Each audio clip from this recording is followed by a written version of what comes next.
Andrew, you can press record now. We are recording, Chris. Whenever you're ready.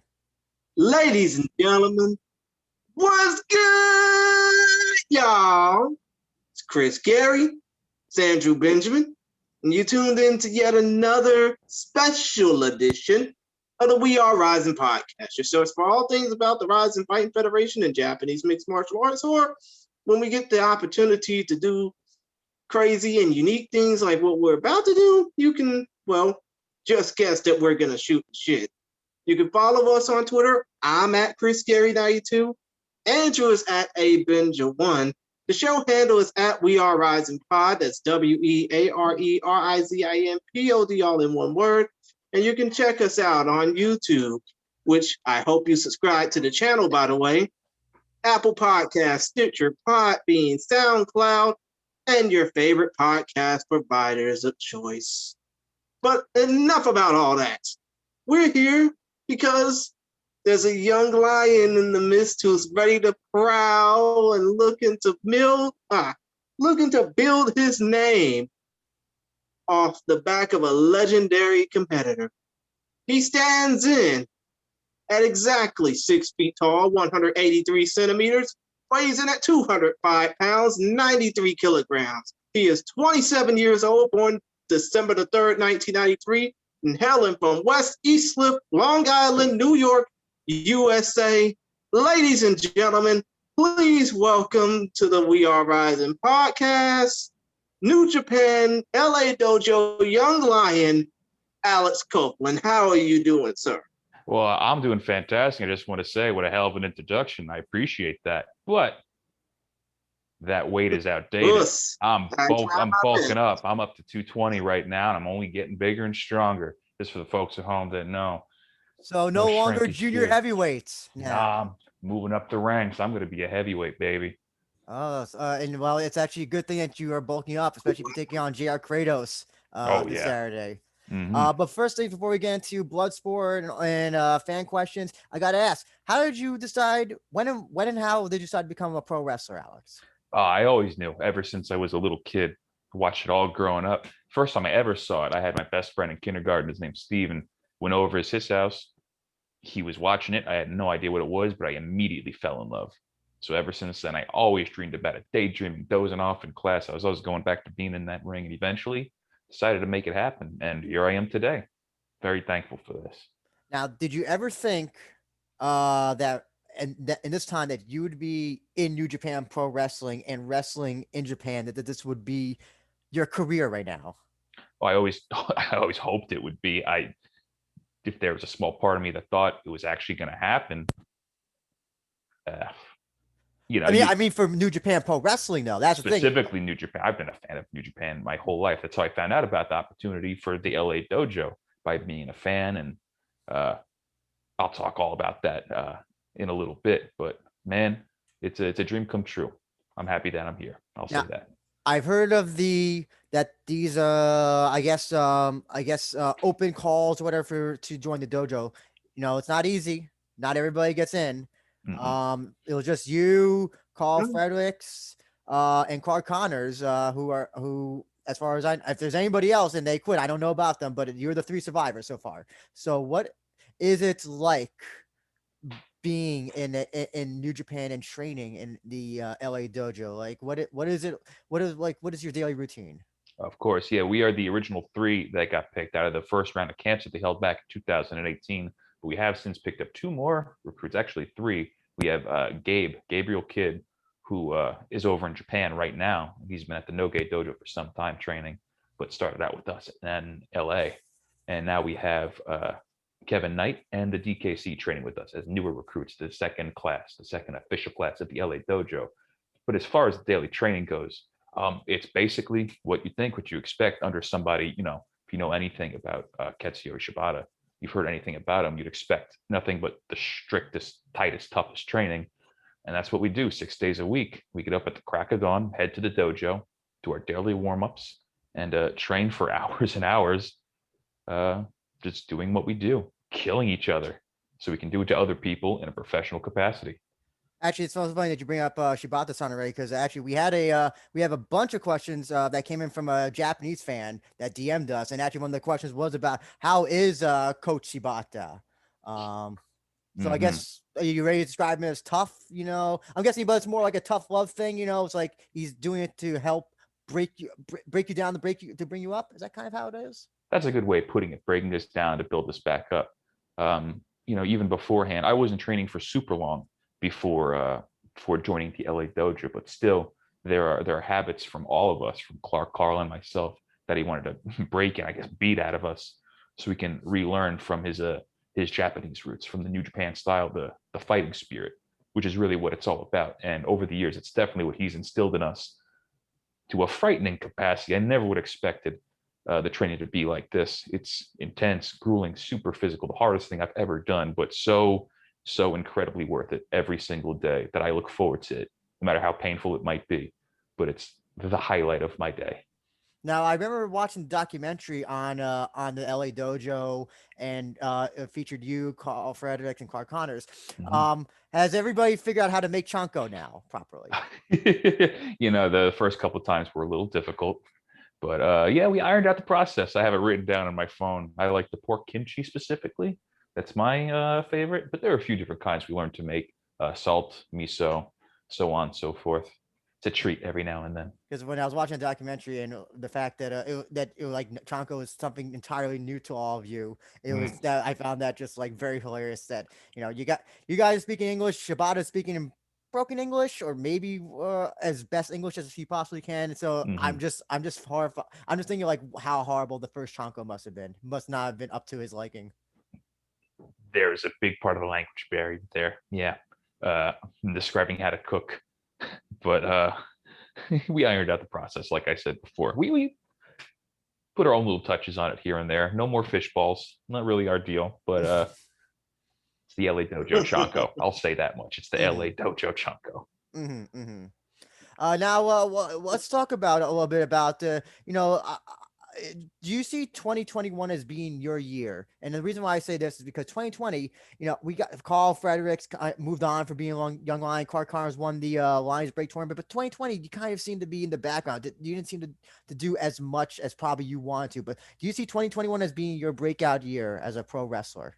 Absolutely, yeah. I don't know how many people know this. I'm coming off a neck injury. So last year, throughout the whole year, from January 1st to the new year, I only had 9 matches with New Japan. I haven't wrestled since July against Tom Lawler on Lions Break Collision. So I haven't even wrestled on New Japan Strong yet, technically, which has been going out since the summer.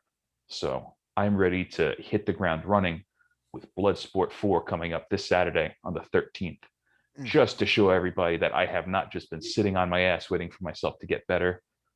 Like you said, this year is going to be my year, whether people know it or not. I am going to show them. And that is not an exaggeration. That is a fact. People will know what I can do by the end of this year.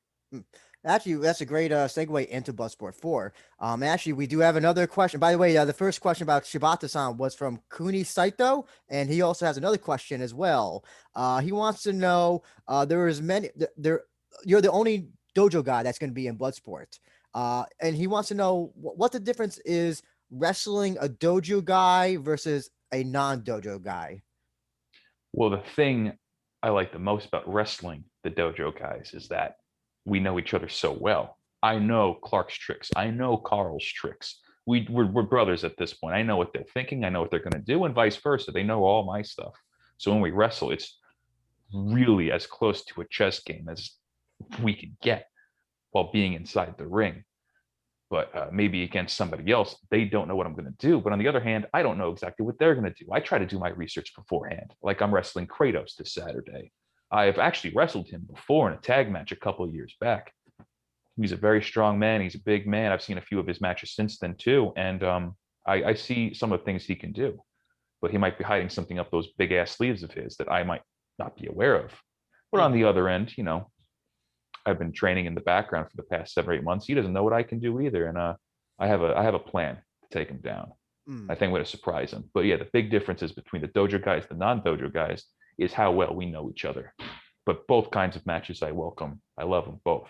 I love the chess game. and I love going in blind. Doesn't matter to me. I just want to fight. Now, actually, let's talk a little bit about Kratos. He's on New Japan Strong. You two have not wrestled on New Japan Strong, but you said you've met years ago. He's with the very tough and scary faction, the Filthy faction. Yeah, Team Filthy. Yeah, and I guess you could call him like he's their heavy. He's a guy, you gotta get if you want to talk to Tom Lawler, you gotta go through him. Have you watched his matches on Strong to get? Of course. I've seen him throwing dudes around. Everybody in that faction, Danny Limelight, Filthy Tom Lawler, of course, who I have wrestled, and Kratos, of course, himself. And they all bring something very, very different to the table. They're all very unique.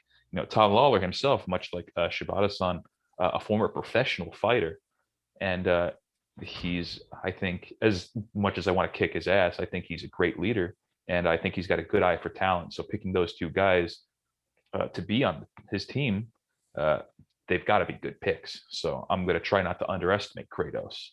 I mean, how could you? Look at the guy; he's huge. You'd have to be stupid to do that.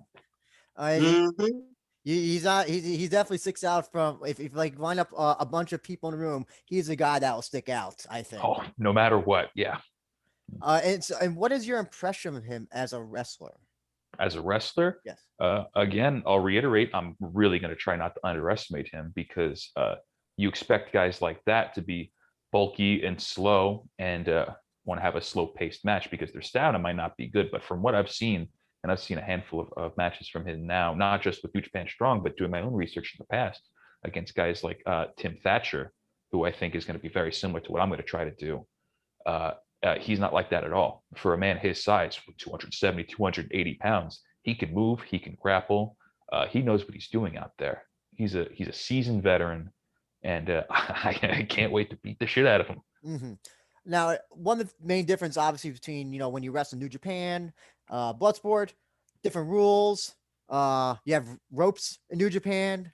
You don't have ropes in Bloodsport, and there's kind of similar overlapping rules. No close strikes. No eye gouging, no biting. None of the things that could disqualify you. But the big one is that matches can end in knockout or submission. How would you like this match? How would you like to finish JR Kratos? Well, I'm a young lion. We've been training the Boston Crab religiously since the day we stepped foot in that ring. So I feel like that's my best chance. He's a big guy, but I'm no slouch. I can deadlift 600 pounds. If I can get him by his legs and I put him in that Boston Crab, there's no way he's getting out. Like you said, there's no ropes. No rope breaks. He can't escape. Once I'm there, I'm going to break him in half if he doesn't tap out. So you better watch out for that.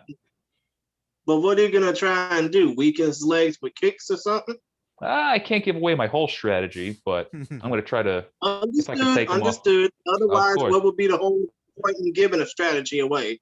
Exactly. Yeah, it's coming up this Saturday. He might be listening. He might get my my ideas, and I don't want him to know too much beforehand. But yeah. Did you consult with Shibata-san at all about this match? Get any, as somebody who was a pro fighter, did you kind of solicit advice, just on this different type of matches you're going to be doing or something like that? And actually, as a branch off of that, are you training differently as well at the dojo for this match?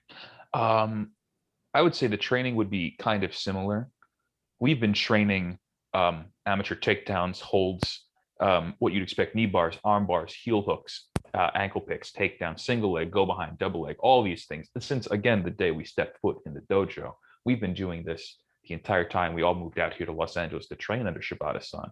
And I've been picking his brain, not just because of Bloodsport, but because this is what I wanted to do. This is always what I wanted to do. I want to fight. So I'm always asking him for other advice and other moves and little tips and tricks to make the whole just that much more nasty from his experience. So this is super exciting to me that I get to put this out there for people to see what I've specifically been training, more than Clark, more than Carl. No discredit to those guys, but this is what I've always wanted to do.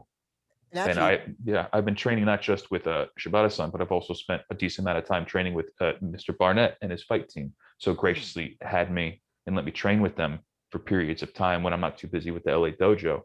and I'm super thankful for that too. And I've learned a lot there also. And actually, so how does it feel that you were the young lion chosen for this? You know, they could have gone with Carl, they could have gone with Clark, yeah, but they chose you. How does it feel that you were the one chosen out of your generation of the young lions? It means they know what they're looking for and they know what they're doing, because I am the best choice out of those three, out of us three at the LA dojo. And this has been, we've been trying to make this happen for a little while. I've been wanting to do Bloodsport for a long time, but I've been injured. Scheduling has been in the way, but I'm very, very happy that this is the time I finally get to make my debut. Now, you know, let's say, you know, the fight goes your way, you beat JR Kratos. Um, do you think that you guys might clash again? He might want to get revenge or get that a win back in New Japan, Sean? I welcome it. Whether win, lose, or draw, it's going to be a fight. If he's going to win, he's got to take it from my fucking cold, dead fingers, because I'm not going to just let him have it. And if he wins, I'm going to challenge him on strong. And if I win, I'm sure he's going to challenge me. Well, actually, wherever we fight, I don't care where, I'm going to fight him. I was actually even going to say, if you beat him, then you can go on and challenge the leader, Tom Waller. You know, well, you know, you beat basically the second. I mean, I guess, yeah, like I said that before, the heavy go through him, and then you can go right to the leader. Exactly. At that point, I would love a rematch with Tom too. And you know, that was my last match that I had. This is going to be my return this Saturday on February 13th at Bloodsport 4. And I'm already so much more confident in a fight scenario and a wrestling scenario than I was back then. So I think it'll go a little differently this time too. Lawler got the better of me last time, but I was very close to beating him. And actually, so you did bring up training other places, and actually, again, we had another question from Kuni Saito, and he wanted to know when Hiroki Goto came to LA, how was it like training with him? He is another fantastic person to just have around. He came in with the original idea not to be a trainer for us, but to train alongside us under his good friend and, you know, our trainer, Shibata-san. But of course, you know, being in the ring with him, we learned so much, and he showed us a lot of very cool things too. He was here for a limited time, but in that short time, it was a great learning experience. He's a very strong man, very, very strong. And just the way he throws his kicks, especially, and how he can easily just pick guys up on his shoulders and just throw them around. It was cool to pick his brain for little techniques and just how to go about picking guys up like that.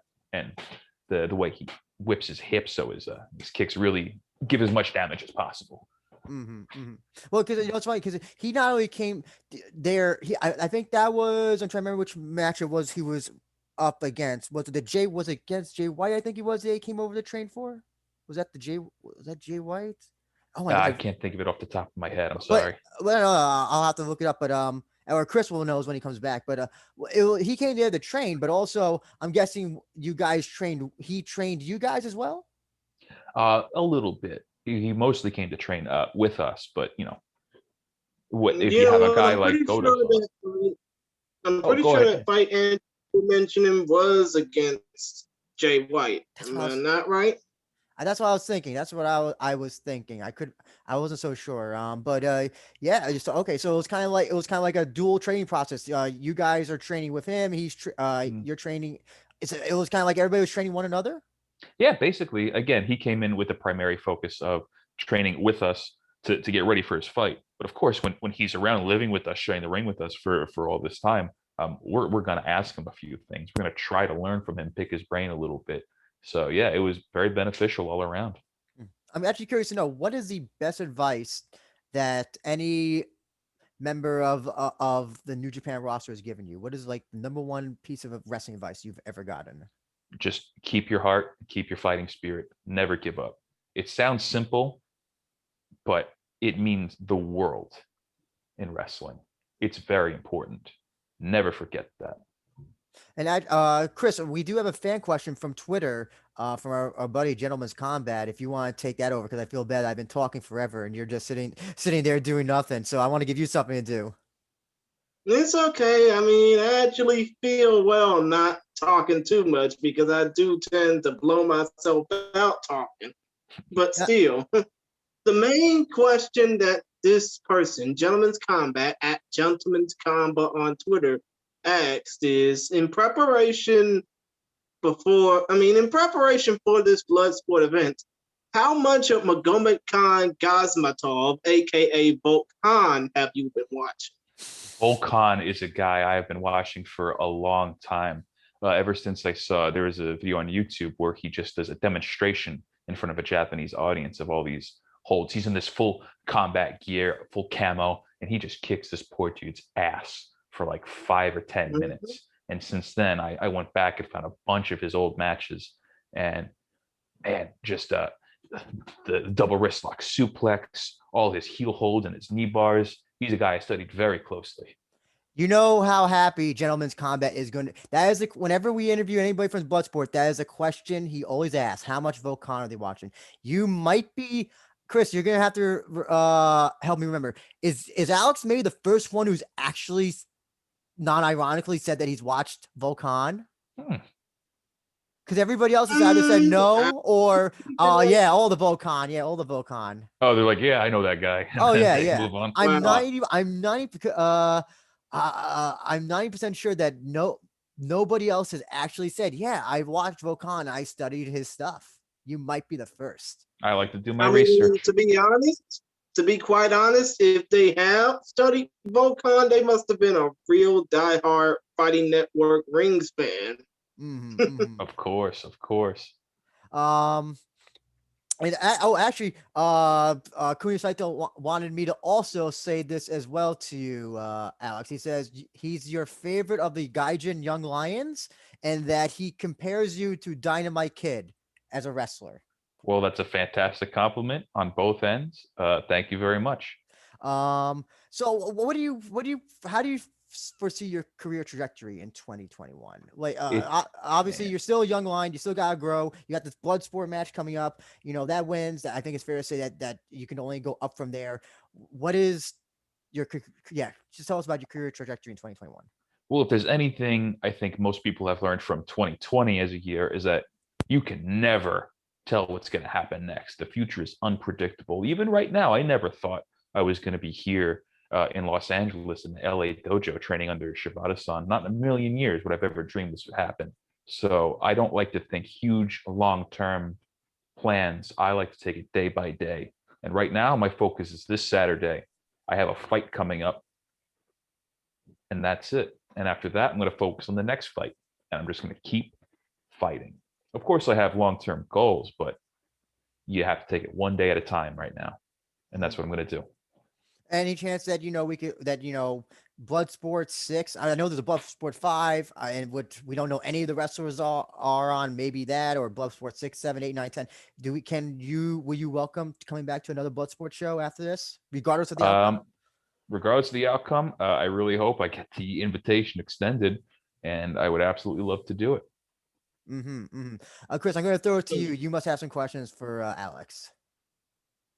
Well, I only got but a few. I apologize for even coming unprepared in advance, but I just have to ask, like, a couple of questions. First of all, out of all the young lions that you have trained with in the LA dojo, aside from yourself, which other young lion would you think would be best suited for a format like Bloodsport? We have one of our newer recruits, the DKC. You can catch him on New Japan Strong. I think he's got what it takes for Bloodsport as well. I can understand that. Considering, I think he has a jiu-jitsu background. I think he has a jiu-jitsu background, I believe, or something. Judo, I believe. He's trained a lot of different things. He's always showing me cool new things, honestly, when we're training in the dojo. He's a fun guy to scrap around with. But yeah, he's super well versed. He's got a very lengthy background. He was an amateur fighter for a while too. And yeah, I think it'd be very cool to see him there too. Actually, Chris, I'm just going to just take over for 1 second. Actually, that's another segue into another question that Kuni Saito has. He wants to know what your impression of Ren Narita is. Ren Narita just recently came back on New Japan Strong after years of being MIA.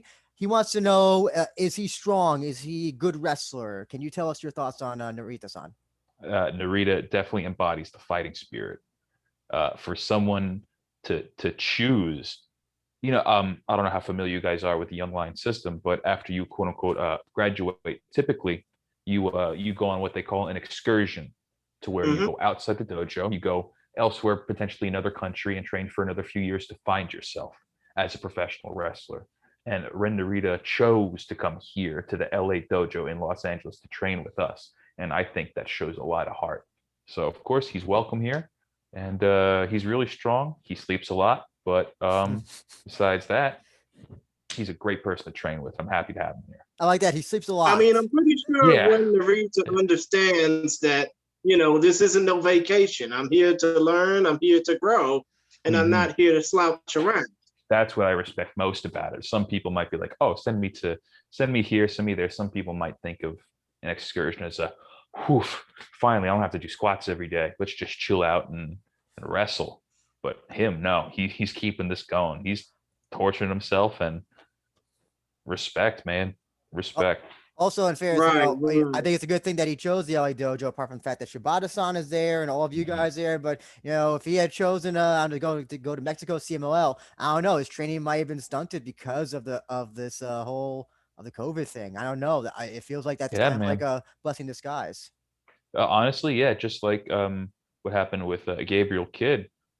He's been in Japan because of the COVID thing. He's making the best of it. Same with Narita over here. I mean, when life gives you lemons, what are you supposed to do? He's been making the most of it. And again, it's very difficult for him to be so out of his element, so far away from home for such an extended period of time. But yeah, man, he just keeps on training, and he never stops. Got a lot of energy. And again, man, like you said before, under Katsuyori Shibata, if you had the choice to go anywhere to train, why would you pick anywhere else? This should be the number one destination for people who want to train. Sorry, Chris, go ahead. Okay, another question I want to ask, and this is a question that Andrew would normally ask, blended with a question that I would normally ask. Well, I've been asking this for like a few months now. But considering the fact that there has been certain wrestlers who have been calling professional wrestling a performance art, and those who have, those celebrities like social media influencers who have, only jumped into professional wrestling or even professional combat sports with the, idea that they're just going to make some money and then do more stupid shit on the side. What are your thoughts about, that? And do you see professional wrestling as more sport-based than performance-based? All I'll say about that is the people who prefer to call professional wrestling more of a performance-based medium has not stepped foot inside of the LA dojo. That's all I'll say. Well, I guess also, what about finding the balance between, obviously, wrestling is about winning. It's about, showing so much heart, and all that stuff, but also finding, to be able to engage in the audience. What would you say? Is Shibata, for somebody like, do you learn that also, or is that something that you just kind of are discovering on your own, so to speak? Well, as far as the crowd participation, especially right now, it's a little bit different, Japan Strong, yeah. But man, we're just here to fight. That's what me, Clark, Carl, and now Kevin, DK, Gabe, Narita, we're all just here to fight, and we're taught to win, and we're taught to fight well. That's so all basically, understood. But basically, what you would probably say is, when it comes down to celebrities getting in combat sports, you would probably say, hey, this isn't the thing for you. If you want to make money, you have to build up on passion and stuff like that, right? I feel like to really truly succeed in pro wrestling or fighting, you have to love what you do. I don't think this is the place to make a quick buck. mean, some people dip their toes in, make a few dollars, and then leave. They realize it's not for them. That's fine. But some people have to find that out for themselves, that they're not cut out for it. I'm not going to tell anybody not to wrestle. I'm not going to tell anybody not to fight. But it's possible there are some people out there that this isn't the business for them. But they got to figure that out for themselves. If they want to try it out, try to make some money, it's not going to be as easy as they thought it'd be. Actually, I'm going to steal this question from you, Chris. If you weren't a professional wrestler right now, what would you be doing? Would you be doing anything else, or was this just the goal you had set in mind? This was always it for me. All growing up, pro wrestling. It's even weird to think about me doing something else now, but I've had side jobs growing up. I was a personal trainer back in Long Island. I worked at a gym for 4.5 years. I played drums. Maybe I'd be playing drums in a band. I don't know, man. But it's weird to think about because this is such my life now, day in, day out, waking up, eating, breathing, sleeping, wrestling. So, yeah, I don't even know. Maybe at a gym still. I'm glad I'm not, though. I'm glad I'm doing this.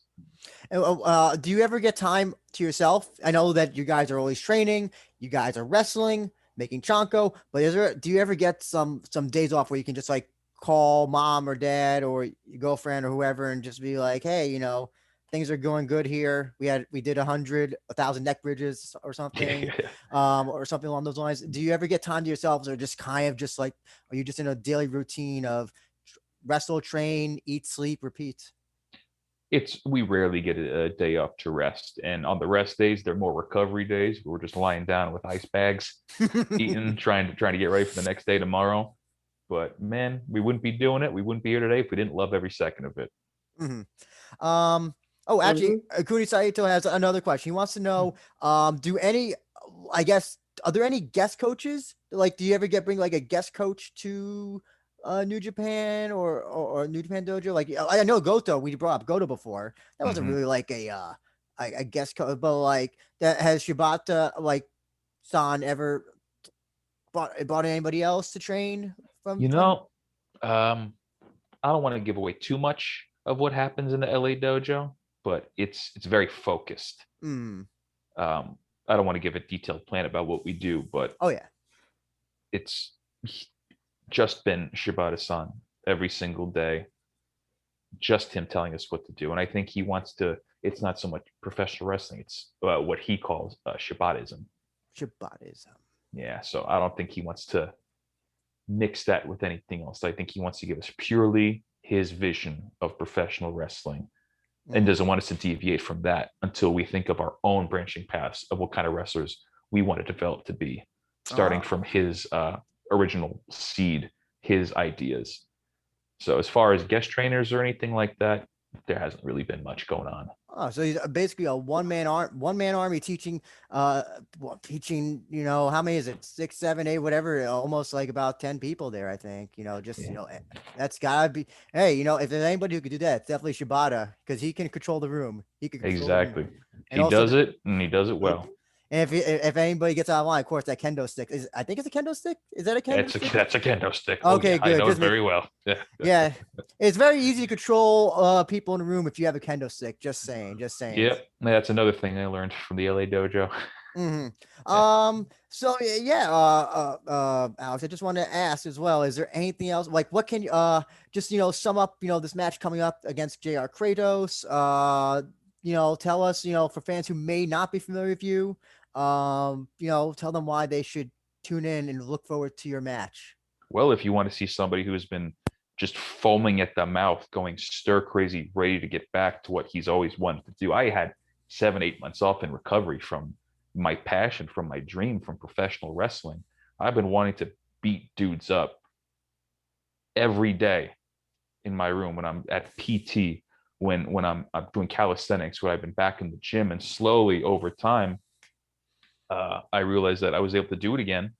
And this is my first time that people are going to be able to see me kick some dude's ass in a long time.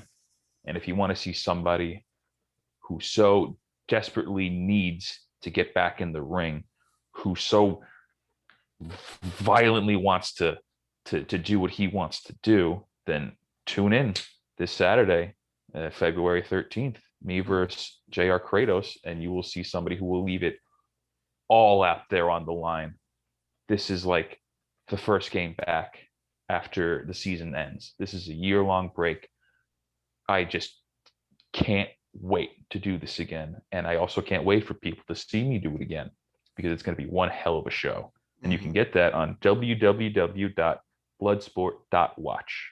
And for those on the East Coast, it'll be 7. And when it comes down to, right, Chris, you Chris, got to go give ahead. the time away.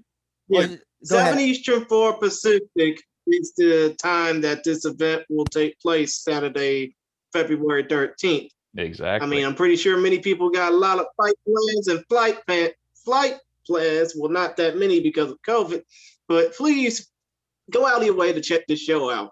You won't miss a damn thing and you won't be left unsatisfied. But still, the main thing I have to ask before we close things out is, let's just say if you impress well in doing this Bloodsport, in having this Bloodsport match against JR Kratos, would you be interested in, fighting in another Bloodsport show, or, potentially putting over your young lion teachings, apparently what am I trying to say? Would you basically consider doing another Bloodsport show, or potentially compete in more shows should New Japan let you do it? Hell yeah, I would. Absolutely. Remember that Bloodsport is a very unique show, Chris. Not everybody gets it's. There's shows tons of all over, but getting invited to a Bloodsport is kind of like being the wrestling clubhouse in a way. It's like or in a sporting landscape, it's kind of like getting invited to the college football playoff. Oh, okay. It's like getting invited to the Mortal Kombat tournament on Shang Tsung's island. That's an even better comparison. That's even better. That's it. And Alex, we do appreciate you taking your time out to talk to us. We know, like you said, being Dojo's very busy schedule, and you taking your time out to talk to us is very, very appreciative, and we're really looking forward to your match. We hope that we hope that you come out the winner. Do LA Dojo proud. Knock Kratos out or submit him. That's the most we can say.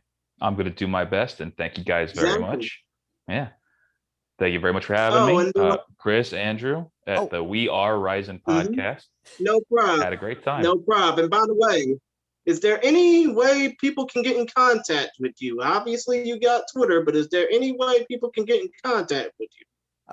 Social media or anything, follow you. Yeah. I'm on Twitter at, let me double check. I don't think I have it offhand. Yeah. I'm Alex Coughlin at Alex Coughlin 93. Coughlin spelled cough, L-I-N. People make that mistake a lot. It's all cool. And I'm on Instagram at something deadlift. That was my old name, and I never changed it. It's near and dear to my heart. That's funny. I saw the Instagram. I saw that name before when I was looking around. I was like, that's a really unique Instagram. Couldn't think of anything else at the time, and I stuck with it. Hey, you know what? That's unique. People can remember that. You know what? It's not something with you're naming a bunch of numbers. That's like something that people remember. Something. Exactly. It worked out.